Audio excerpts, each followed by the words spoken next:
Hello friends, ఒక మనసు ఎదుర్కొన్న ప్రేమ కథను వినబోయే ముందు ఒక్కసారి నా ఛానల్ని సబ్స్క్రైబ్ చేసుకోండి ఫ్రెండ్స్.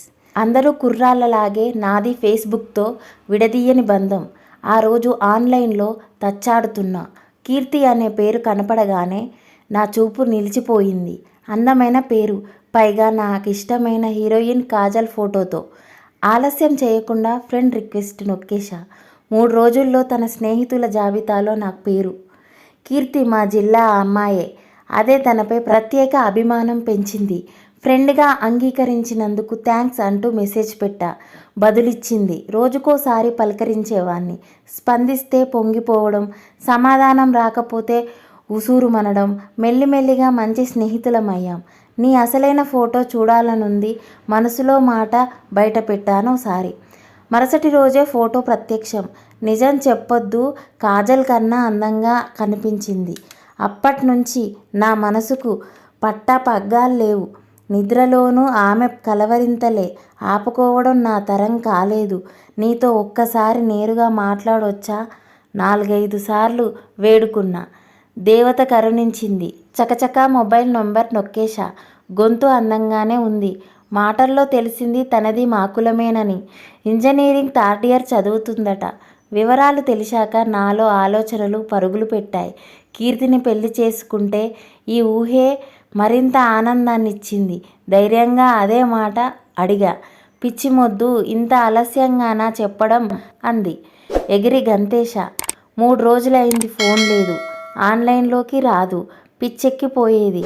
4వ రోజు ఫోన్ కలిసింది. ఏమైంది? ఎక్కడికెళ్ళావు? కనీసం ఫోన్ కూడా చెయ్యవు. ఏమైనా పిచ్చా అంటూ చెడామడా తిట్టేశా.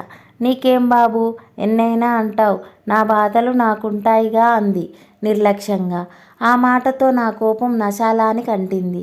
ఆ బాధ లేవు నాకు, చెప్పు, చేతనైతే తీరుస్తా అన్నా. కోర్సులో చేరా, అర్జెంటుగా 7,000 కట్టాలి. ఊరెళ్ళా, దొరకలే అంది.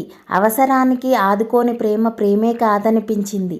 నేను సర్దుతాలే అని మాటిచ్చా, వెనుక ముందు చూసుకోకుండా. నన్ను చదివించడానికే నానా కష్టాలు పడుతున్నాడు నాన్న. అయినా డబ్బులడిగితే ఎప్పుడూ లేదనట్లేదు. అదే ధైర్యంతో అబద్ధమాడి ఇంటి నుంచి డబ్బులు తెప్పించా. తను చెప్పినట్టే అకౌంట్లో జమ చేశా. సాయం చేసిన ప్రియనేస్తానికి చిరుకానుక అంటూ పూల బొకే పంపింది. గర్వంతో ఛాతి రెండింతలైంది. అప్పుడప్పుడు తనిలాగే అడగడం, నేను కాదనకుండా పంపడం. అప్పులు కూడా చేశా. ఫైనల్ ఇయర్ కాగానే ఉద్యోగం దొరుకుతుందని ధీమాతో. సెల్లు కబుర్లు బోర్ కొట్టాయి. సడన్ సర్ప్రైజ్ చేద్దామని అడ్రస్ కనుక్కొని వెళ్ళా. అక్కడే నా గుండె లదిరిపోయే విషయాలు తెలిసాయి. తనుంటోంది ఓ హాస్టల్లో. కీర్తి అసలు ఇంజనీరింగ్ స్టూడెంట్ కాదు, అకౌంటెంట్గా పనిచేస్తున్న 32 ఏళ్ల యువతి. ఫేస్బుక్లో పెట్టిన ఫోటో కూడా తనది కాదు. కోపంతో నిలదీశా. నువ్వే ఫోన్ చేసి అల్లరి పెడుతున్నావని కేసు పెడతానని బెదిరించింది. కన్నీళ్లతో వెనుదిరిగా. డబ్బులు పోయినా సంపాదిస్తాననే నమ్మకం ఉంది, కానీ తను నా మనసుతో ఆడుకుంది. లేనిపోని ఆశలు రేపి నిట్ట నిలువుగా ముంచింది.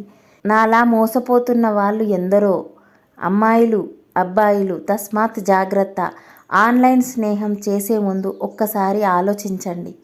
మీ జీవితంలో కూడా ఇలాంటి ప్రేమ కథలు ఉంటే అది మాతో పంచుకోవాలనుకుంటున్నారా?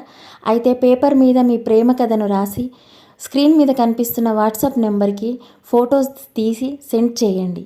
Thank you for watching. ఇలాంటి మరిన్ని రియల్ స్టోరీస్ వినాలనుకుంటే నా ఛానల్ని సబ్స్క్రైబ్ చేయండి, షేర్ చేయండి, లైక్ చేయండి.